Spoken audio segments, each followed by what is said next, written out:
Old Gods of Appalachia is a horror anthology podcast and therefore may contain material not suitable for all audiences. And family, I'm here to tell you right now, this one's going to be a rough ride.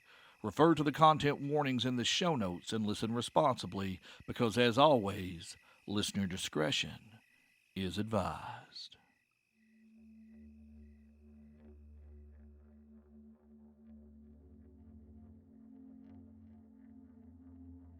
Switch Bend, West Virginia, 1913. There had been a house of ill repute in Switch Bend for years. Now, you had to know somebody who knew somebody to get an invite, but it was a house of ecstasy and agony that was only spoken of in whispers. Located a respectable distance outside the den of sin and iniquity of Ash Bottom, West Virginia, which boasted the largest red light district in all of Appalachia. McQueen's Grocery and Sundry Goods catered to a very limited clientele.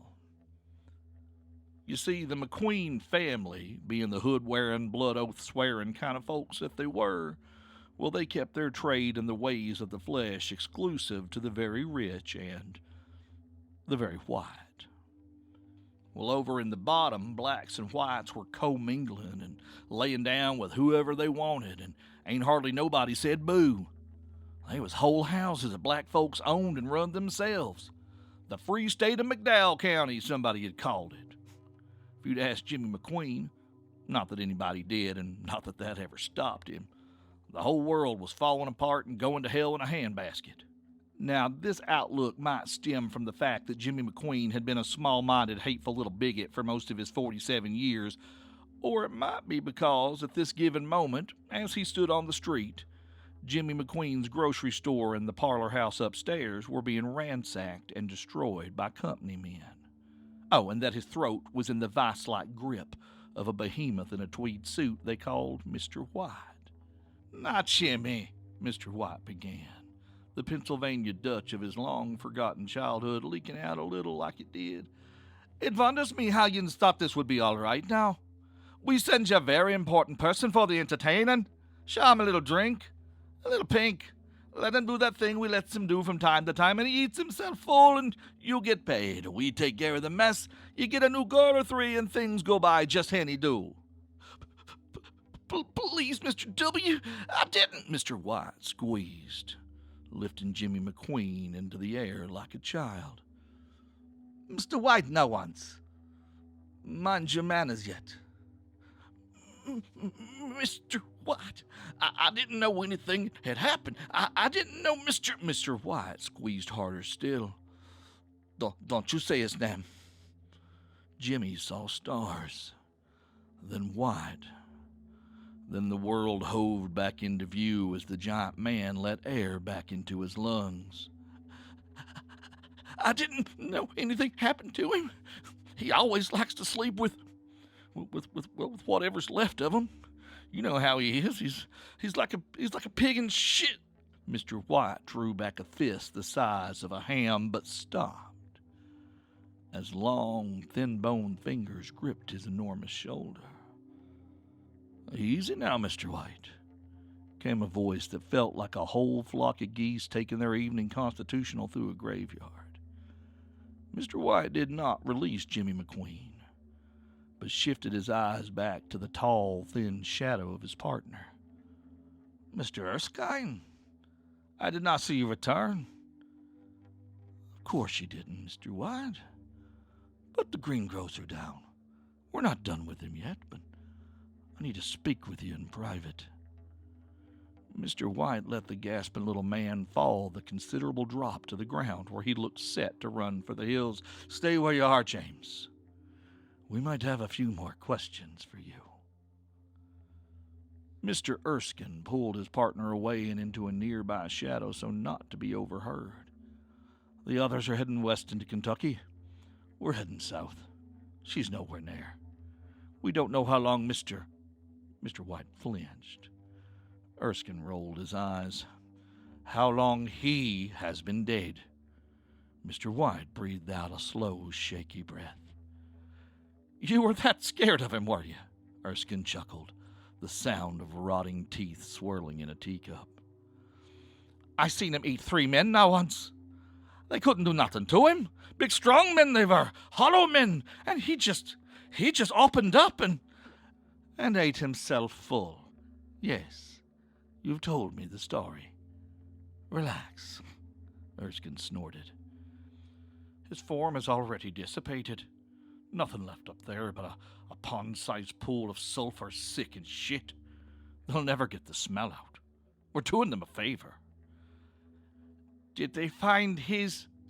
No. No, they did not. It and his wallet are gone. She must have robbed him, said Mr. Erskine, shaking his head. She probably thinks she's rich. Who was she? How did she get by him? Doesn't matter.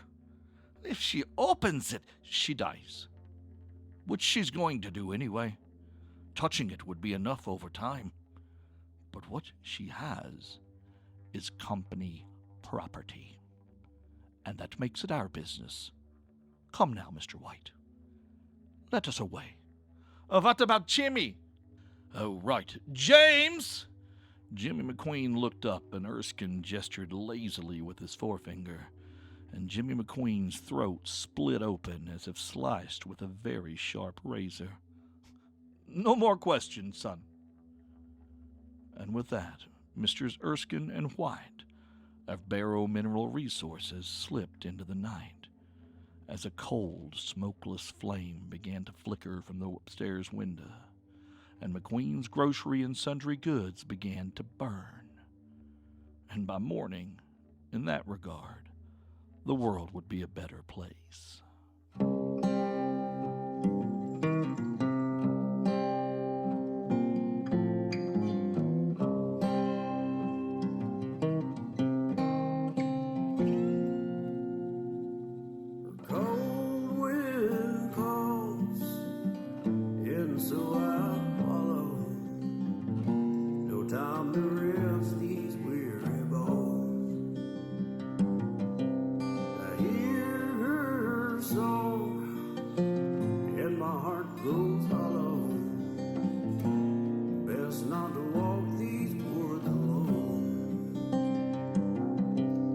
Stick to the road, stay out of the shadow. Best get on home. Best to leave them ghosts alone.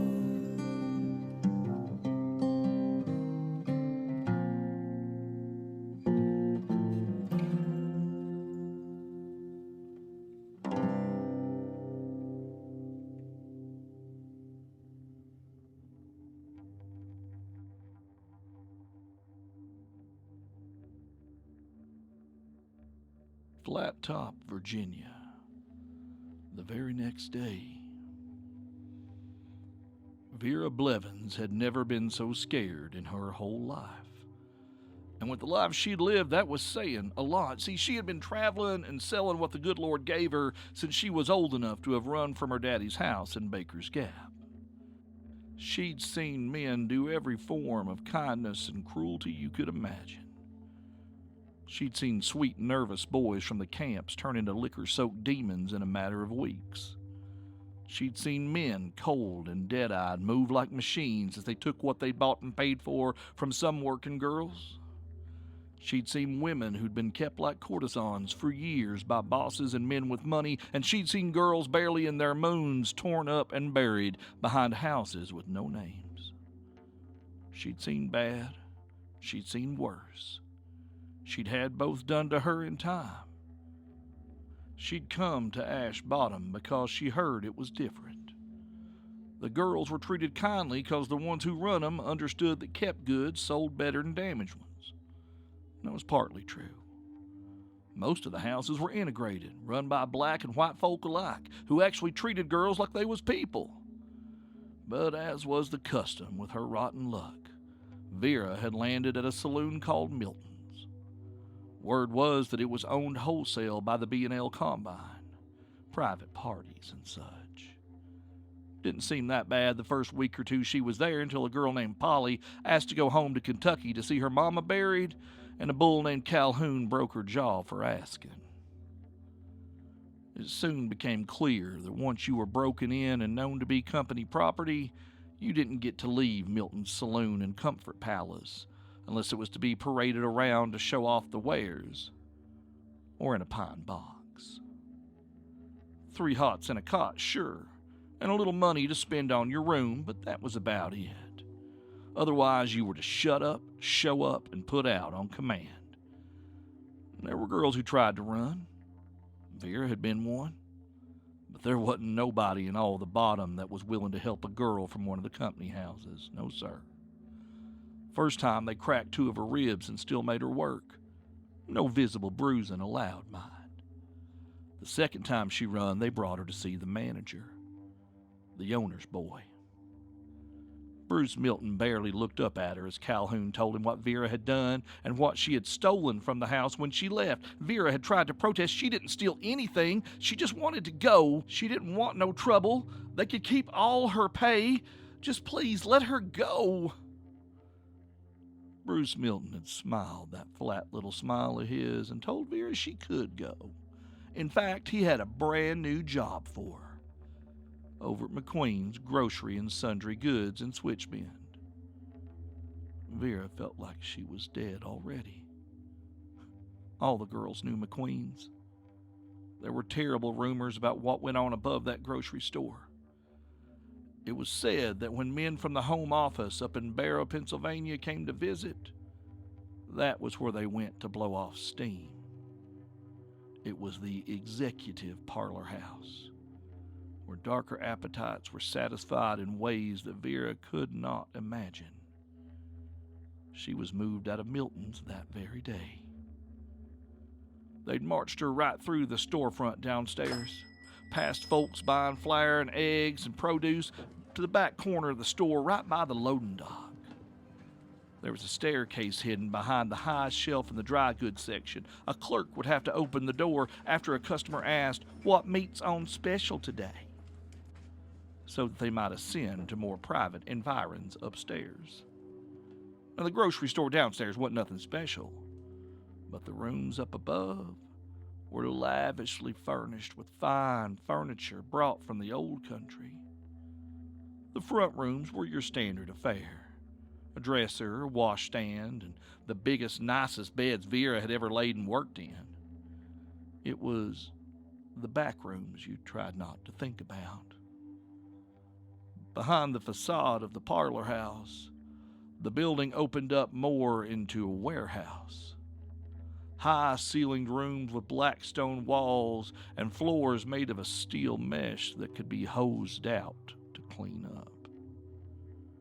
Girls who got sent to the back were not usually seen again. And if they were, they were not the same. Last night, Vera's turn had come. Even after they'd already chosen a girl for that job, they needed one more, as the customer, a VIP for sure, was still peckish, they said. So they'd sent her to the back. Mr. McQueen himself had called for her, took her by the arm and led her to the hall, gesturing, "Just right back there on the left, sugar. You don't even have to go all the way to the back. He's got his own private room right there on the edge. Hell, he might be sleeping if you're lucky. He don't usually ask for seconds." Jimmy had laughed, barely looking up from going back to counting the night's receipts. Vera walked as if in a dream down the hall and looked into the last room on the left. The man's underclothes were folded neatly on a fancy chair. His shirt, jacket, and breeches hung on a brass hook on the wall. His watch and wallet rested on the dresser. There was a lamp burning low. The customer was indeed sleeping. His snores confirmed that easily. He wasn't a small man. His hairy back was turned to her, and it looked like he was spooned around Mary Ann, the first girl who'd been sent to him. Oh, that was just nasty. At Milton's, even the highest rollers weren't allowed to sleep in the rooms, and no girl she knowed would ever go to sleep with a Johnny in her bed. Marianne was probably just playing possum. She was about to call quietly to Marianne when the man rolled over, still asleep, and brought Marianne with him as if she were a teddy bear. It was then Vera realized that it wasn't all of Marianne. Marianne was dead. Huge chunks had been torn out of her neck and shoulder. Her face was a frozen scream of agony and fear. The space between her ribs and hips was a vacant cavern of gore. The crimson shroud that poured from that wound had covered her nethers in a mockery of modesty. Most of her right leg, bones, and foot included were just gone. Blood painted the walls and the bedclothes and the customer's inhuman face that she could now clearly see. He was pig-like in his appearance. Full snout and maw with a boar's tusks covered in viscera. His blood-spattered piggy ears twitching in his dreaming. His eyes were closed and his mouth hung open as he snored softly. A scream threatened to rise from her throat, but Vera covered her mouth. She knew this was going to be her last night at McQueen's one way or another, so she went to the dresser where she'd seen the man's wallet and a heavy pocket watch cast from something that looked like silver but didn't feel like it, and she was about to bolt from the room when a slurred voice rose from the bed. "What are you doing, girl? Put that down. That's not yours." Vera turned to see the thing that had killed Marianne trying to rise, but he was sluggish and slow. His voice dragged and bled from man to beast and back again. That is not yours. It must stay." Vera took 2 steps back toward the door, and the creature tried to lunge, but Marianne's body and his own bloated form got in the way, and it rolled pitifully back onto the bed. "No! It must stay! Stay!" The thing's voice slurred until it degenerated into the guttural squeals of a hog. He sagged back onto the bed, despairing, unable to get free of the bloody slop he laid in, and Vera Blevins bolted down the hall to the staircase, down the stairs, and out the loading dock door. She'd spent the night running through the woods and staying off the road. She didn't know if anybody'd seen her run, and she didn't know what she'd left behind in that room, but now that she was out, she did know where she could go. When she first started out, she'd met a girl named Aggie, working out of the same house out past the Pocahontas coal field, and they'd become fast friends. They'd run across each other here and there over the years, and the last time she seen her, Aggie told her she was getting married and settling down in Hazel County, Virginia. She gave Vera her address and told her to write and look her up if she ever got down that way. They'd written, and she'd heard all about Aggie's daughter June being born and how hard her husband Kevin had worked for him. They had a little farm, and she was welcome there any time. It'd been a little over a year since they'd written, but Vera was sure the invitation still stood. She just had to make it over the state line. A bartered truck ride or 2 later, she found herself standing at the gate of the Norris farm out on Blue Falls Road. It was a modest place with a small house, a couple of cows, chickens, and thankfully no pigs. The man who greeted her at the door was in fact Kevin Norris, husband to Agnes. But Agnes was not there. "Aggie died last spring," Kevin told her as they stood on the porch. "Something went wrong with her liver, and there wasn't nothing they could do. It's just me and Junie out here now." The skinny blonde girl who looked out over her daddy's shoulder was the spitting image of Aggie. She couldn't have been more than 14. "Huh. I can probably guess who you are, though," Kevin sighed. "I found all Aggie's letters. She kept up with a few of y'all from that time in her life. I met her at church right after she decided to get out of the business, you know? So are you Vera or Kate? There's plenty of letters to both of y'all. I'm Vera, she managed. Aggie was gone. Could this hole get dug any deeper? The man nodded. Aggie's mama was the one who got her started. I never liked that woman. She never liked me. I don't want none of y'all around me or my daughter. She can just get on now. Daddy, came the girl's voice from the door. Junie, you get in the house now, girl. I will not, the girl stated with the same stubborn expression Vera knew from her mommy's face 1,000 times over. Now, I've read them letters too, and if this is Vera Blevins, this is Mama's best friend, and you will not turn her out, because I'm betting if she's turning up here looking half-starved and scared to death like she is, it's because she ain't got no other place to go. Is that right, ma'am? Vera could only nod.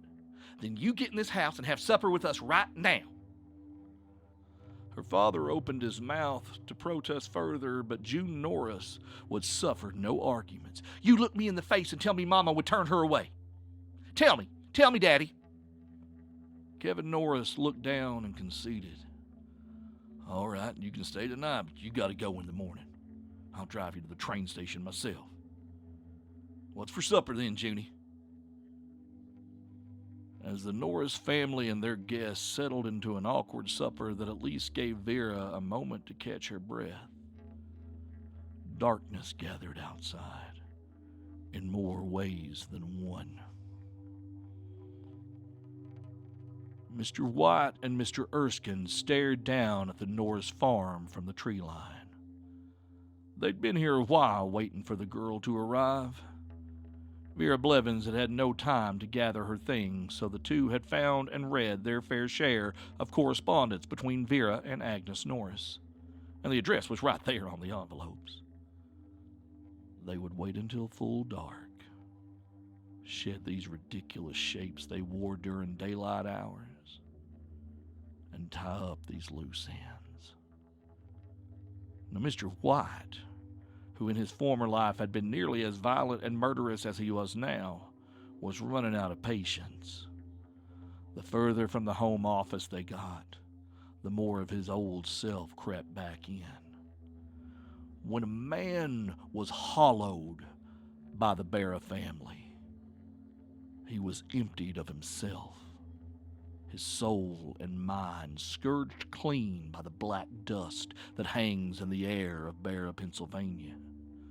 The husk would be filled with new power and a new darkness. By light of day and under control of their masters, while the hollow men were precise killers, cleaners, enforcers, and foot soldiers. But if they traveled too far from home without a minder, or if they slipped the leash entirely, there'd been tornadoes known to do less damage. Are you ready yet? Mr. White called over to Mr. Erskine, who had just removed his fine tweed jacket and hung it neat as you please over a tree branch, and was unbuttoning his shirt. Easy, lad. Enjoy it. Let it slip away. Don't tear it off. Mr. White snorted. Let's get on with it, Abel. Mr. Erskine chuckled dryly to himself, and his body began to change. His skin darkened to the unnatural black of a lightning-struck tree. His already thin body emaciated even more as he grew to his full height of around 9 feet. His fingers flexed, lengthened obscenely, and split open, revealing long, straight razors where there should be bone.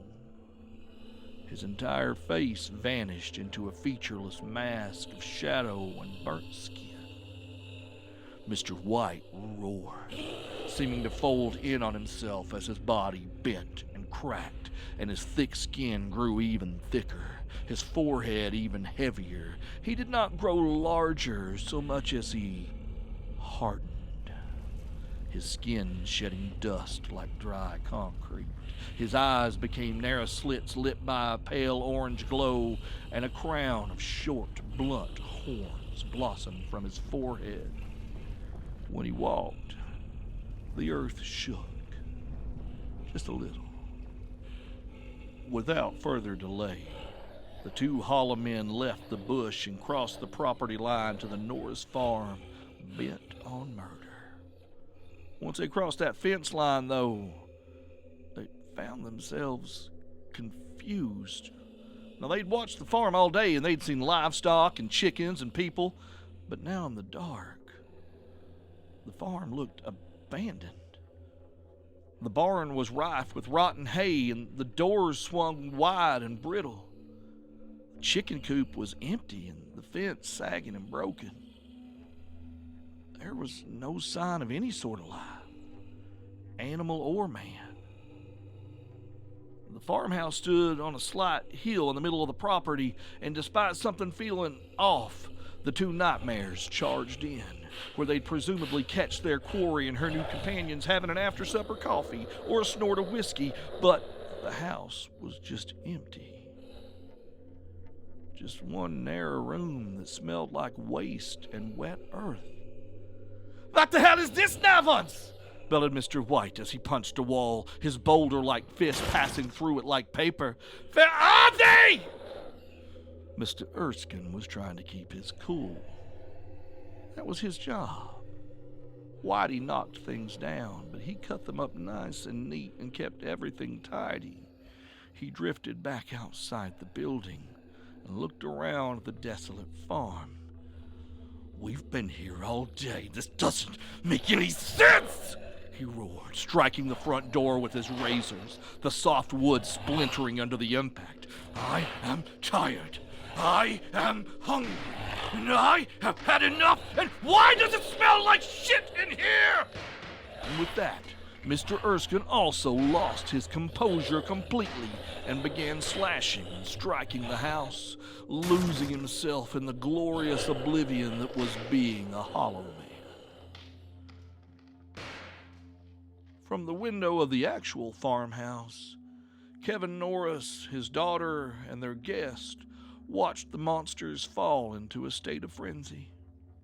Kevin Norris turned to Vera. "I'm guessing you've seen things like this before." "Not till last night, but yes, sir," said Vera. "Why are they busting up your outhouse, though? Why don't they just come in here and get me?" June answered her, watching the display with a slightly bored expression. "They can't see us, I don't think. When I was little, Mama came out and buried jars around the edge of the yard and the house. Usually they pass right by, but sometimes things get inside the fence and they get real confused. Never had one bust up the outhouse before, though." "I never liked that woman, but she did do a good job at that," Kevin muttered as he sipped his coffee. "Well, should we do anything? Try to run, or?" Vera asked. "Nah, they'll tire themselves out. Most anything that gets confused by that kind of thing will have to be gone by sunrise, I've found. Let's just try to get some sleep. Now you can bunk with Junie in the other room." Despite the thunderous sounds of the destruction of the Norris outhouse, tool shed, and one unfortunate wheelbarrow, Vera found she was too tired to be scared anymore, and eventually fell to sleep. The next morning, the farmyard was a mess, but there were no monsters to be found. Sunrise had in fact done its job well. Kevin and June drove Vera to the Hazel train station where she could buy a ticket that would get her back to Tennessee. Junie had given her an old suitcase and some of her mother's clothes. Vera packed these along with the stolen wallet and the strange pocket watch she'd taken from McQueen's what felt like a lifetime ago. Junie also provided her with the address of another woman that her mama had kept up with who might be able to give her a place to stay if she didn't want to go home to her daddy. Vera had tried to pay the family for their damaged property, but Kevin was adamant that he wasn't taking no money that had been stolen from people who could do that to an outhouse with a clear conscience. The last car of Vera Blevins' train left the station just as two tired men in tweed suits pushed their way onto the boarding platform. Mr. White, who was very sore, very tired, and smelled very much like an outhouse, cursed in a vein of Pennsylvania Dutch that we will not try to replicate here, family, so just use your imagination. Mr. Erskine put a long-fingered hand on his shoulder once again to soothe him. We have the letters. We know where she's going, or at least where her family is. We can follow her in due time. Mr. White had no patience for this. Can you wander it, ye old fool? We are too far abroad. We need to call for assistance. We need a barrow here who can ground us. Mr. Carlyle, perhaps, or Mr. Werden. If we try to go farther, it will not end well for either of us, and you know this to be true.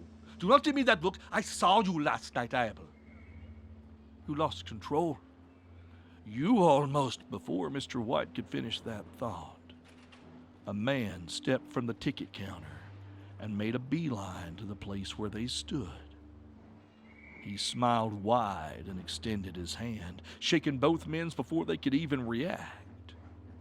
Gentlemen, I could not help but overhear your conversation. The man's smile and the tone of his voice caught both Erskine and White off guard. He was dressed like one of the bosses. From his highly polished patent leather shoes, the immaculate fit of the charcoal gray suit he wore, Mr. Erskine almost thought he knew him at first glance, but realized he did not. My friend, Erskine hissed, you will do well to step back and forget that you ever... The man cut him off as if he'd not breathed a word. Oh, hollow men. Oh my. Very impressive indeed. Look at you, one strong and one wise. Both just as deadly, yes. Erskine's voice picked up a pound of menace as he started to lean in on the man. I shan't ask again, friend. Move along. The man breathed in deeply, as if he were a hound scenting another hound, chuckling at himself a little bit. Oh, and on an errand from the higher-ups, or those from further beneath, as it may be. Yes? I tried to tell you, friend, said Mr. Erskine, raising his left hand to dispatch this disturbingly familiar stranger before he could draw any more attention to them. The man met Abel Erskine's eyes before he could act. That would be a very bad idea, my friend. Look at me. See me. Erskine and White did look, and they did see. What they saw would have stopped their hearts if they'd still been beating, would have baptized them anew in darkness if baptism could wash away what was already inside them. They saw the land split by iron tongues. They saw men work to pulp driving spikes and laying rail. They saw the avarice and greed and the ever-growing power of the railroad in this man's eyes. We understand each other now, yes? The two monsters, dressed for the moment as men, nodded dumbly. Now then, it seems you are in need of assistance. I happen to be quite gifted when it comes to finding things and people who do not wish to be found, especially if they are riding the old iron rails, yes? So, let us join together in this enterprise, my new friends. I'm sure we can all profit greatly in the end. Ever onward, ever forward, yes?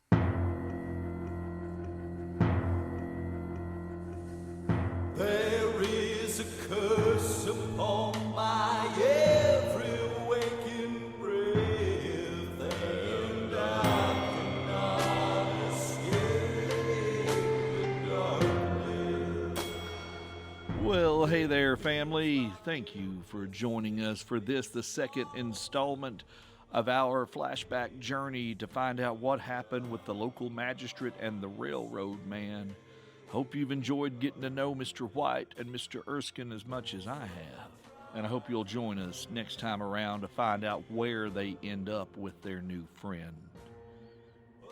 Family, it's come that time when I advise you to make sure you have completed your social media ritual and have followed us on all the relevant social medias. You can find all those: Facebook, Instagram, tweeting to the void with us at Twitter, including a link to our Discord server, which is the happening place to be right now, over at oldgodsofappalachia.com. If you would like to support us, you can do one of two things. Actually, there's a lot you can do, but the two easiest ones: you can buy something from us from our merch store over on TeePublic, also linked over at oldgodsofappalachia.com. There are t-shirts, mugs, stickers, prints, tons of art from artists that we have paid and commissioned to make fantastic things for you to wear on your person or to drink your morning grog from.